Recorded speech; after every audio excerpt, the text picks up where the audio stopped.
Fala pessoal, tudo bem com vocês? Antes de começar a entrar no nosso tema, eu quero primeiro agradecer a todos que já assistiram o nosso material, que gostaram e deixaram seus comentários. E também tenho que pedir para vocês curtirem e compartilharem nosso material, bem como se inscreverem, né? Vamos construir conhecimento juntos, afinal a educação é o único caminho. Depois da vinheta, vamos entrar no tema de hoje. E eu tenho certeza que vocês vão se surpreender bastante com esses episódios um tanto obscuros do nosso passado, mas que tem que ser relembrados, tá bom? Então roda a vinheta.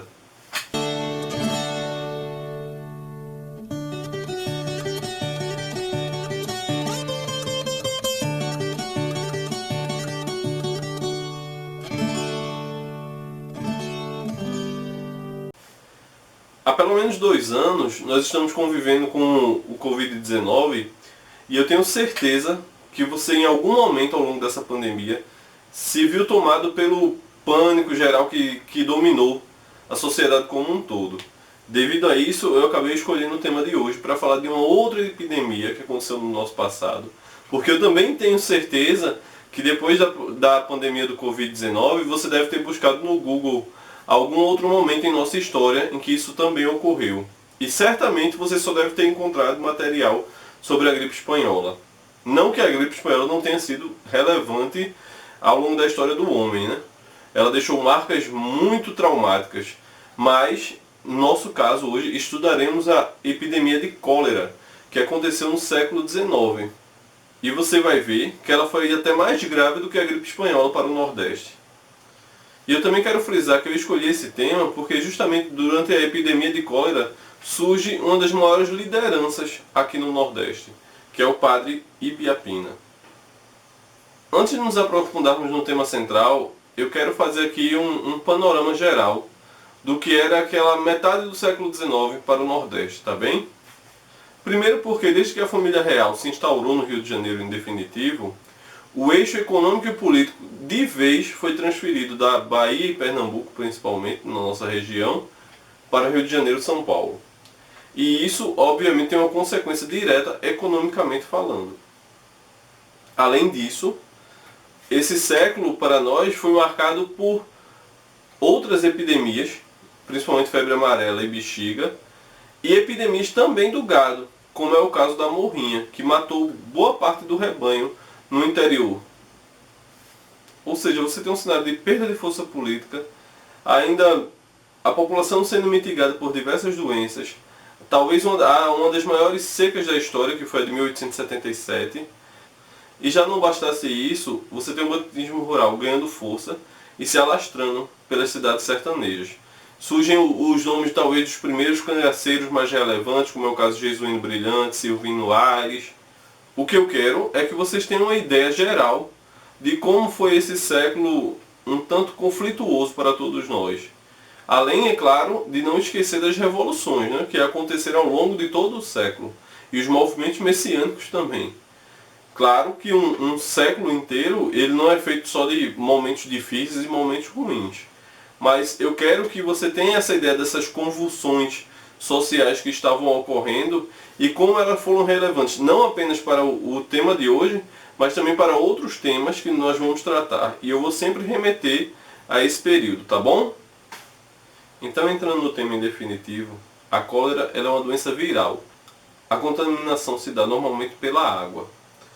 E ela é muito fatal se não tratada rápida. Então o que acontece? No ano de 1856, a cólera já era uma realidade espalhada por todo o Nordeste. Provavelmente ela chegou à região entrando pela Bahia, Sergipe, mas rapidamente alcançou Alagoas, Pernambuco, Bahia, Rio Grande do Norte, Ceará e Piauí.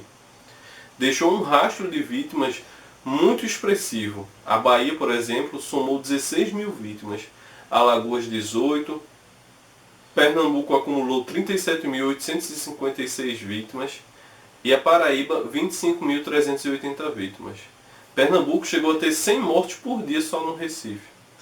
E para vocês terem mais ou menos uma noção do que esses números querem dizer, e eu estou falando de uma época em que o número populacional geral era muito menor do que hoje, eu vou deixar um quadro comparando, por exemplo, esses 2 anos de epidemia de cólera com os 2 anos que nós passamos de Covid. É claro que que são realidades diferentes. A ciência está em outro momento e não é tão fácil fazer essa correlação, mas apenas para ilustração e vocês terem ideia do que foi e como deve ter sido caótico esse número de mortes ao longo de um espaço de tempo tão curto. Em meio a esses números caóticos e ao medo que deve ter se instaurado na sociedade como um todo, surge uma importante liderança, que é o Padre Biapina. Ele, que é filho de uma família importante de Sobral, no sertão do Cariri, nasceu em 6 de agosto de 1806. E teve desde cedo muitas tragédias envolvendo sua família, e também sua vida particular como um todo. Primeiro ele ficou órfão muito jovem, perdendo a mãe, e o pai, juntamente com o irmão mais velho de Biapina, se envolveram com a Confederação do Equador, e em consequência disso acabaram sendo executados pouco tempo depois. Ou seja, recaiu sobre Biapina cuidar dos irmãos mais novos que ficaram. Ao que tudo indica, conforme alguns dos principais biógrafos de Biapina, ele sempre foi um bom orador e acabou escolhendo profissões na qual ele fez uso dessa capacidade e ganhou destaque em todas elas. Ele chegou a ser chefe de polícia no sertão cearense, juiz de direito e também deputado federal pelo estado do Ceará por 2 mandatos. Em todos os casos, ele se desapontou com as ingerências, principalmente dos políticos mais poderosos e de outros homens de poder e de eminência na região, que acabavam por interferir muito em sua atuação e deixá-lo um tanto decepcionado com as profissões.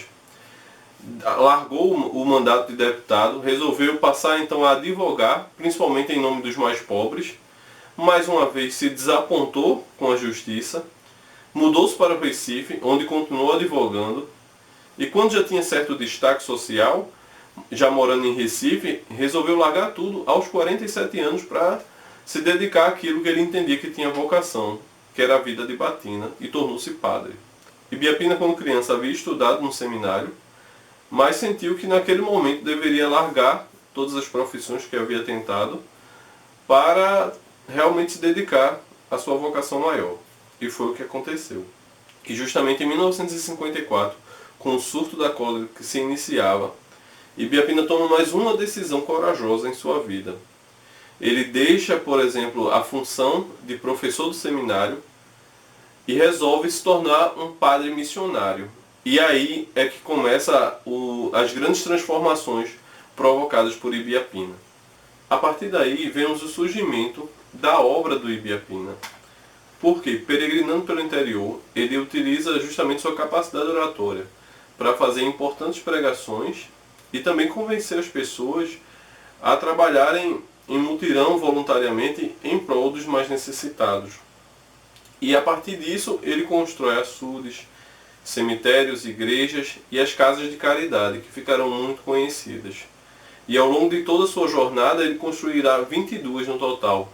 Nelas seria possível encontrar hospitais, principalmente para tratar as vítimas da cólera, rodas dos desamparados, que era para receber os órfãos e que também seriam cuidados nesse espaço, um espaço dedicado às viúvas, que devemos lembrar que nessa época muitas das mulheres que perdiam seus esposos ficavam sem recurso algum, porque a subsistência dependia diretamente desses homens, e também um espaço onde você poderia capacitar aqueles que quisessem se dedicar à causa de Biapina. Ou seja, o que a professora Lutgar depois vem a chamar de Brasil Beato, ou a fé dos beatos que transforma o Nordeste, é a primeira movimentação com o intuito de preservação das pessoas no ambiente árido da Caatinga. Por quê? Porque todas aquelas convulsões que eu citei anteriormente acabavam levando a grandes migrações, seja ela para a região norte, com os soldados da borracha, seja depois para o sul, com a construção do Rio de Janeiro e de São Paulo, com o desenvolvimento dessas cidades, que também será tema de outros episódios. Mas o que acontecia é que o Nordeste como um todo expulsava sua população, justamente fugindo dos flagelos da seca, da fome, das doenças, e para basicamente só a obra de homens como Ibiapina acabavam dando condições dessas pessoas se manterem naquele ambiente. E essa é uma das grandes relevâncias desse tipo de liderança, que muitas outras acabaram se inspirando também na obra do padre. Eu vou citar só dois que talvez rapidamente você vai lembrar. Cícero Romão Batista, que é o padre Cícero, e Antônio Maciel, que viria depois a ser Antônio Conselheiro.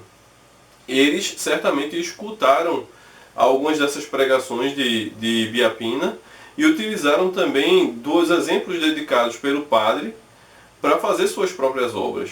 Ou seja, temos aí o surgimento da relevância de lideranças carismáticas aqui no interior dos estados do Nordeste. Basicamente, essa foi a vida de Biapina. Ao longo dos seus aproximadamente 30 anos de batina, ele deixou como legado 22 casas de caridade, além de muitos beatos e beatas que ficavam responsáveis por difundir os conhecimentos que ele tentava distribuir de maneira solidária a todos e, por consequência, também influenciando outros nomes que viriam a ser também importantes para a região. E Biapina peregrinou pelo interior até 1876, quando já estava inclusive paralítico. Ou seja, ele foi um devotado à sua própria causa e dedicou-se com todas as energias àquilo que ele tanto acreditava, que era justamente que a caridade poderia transformar aquele cenário muitas vezes de sofrimento. Esse episódio ele é muito importante para nos dar uma localização do momento que vivia ali a sociedade sertaneja, certo? Justamente com o surgimento desse Brasil Beato, que a professora Lutgar fala, os problemas ali sociais que eram enfrentados e que acabaram sendo fermento para muitos outros momentos, tá bom? Espero que tenham gostado. Mais uma vez eu vou pedir que vocês se inscrevam no canal, compartilhem nosso material, continue comentando aqui para que nós também possamos, aos poucos, tentando responder aquilo que nós acreditarmos que vale a pena ser discutido, tá bom? Vamos juntos construir conhecimento.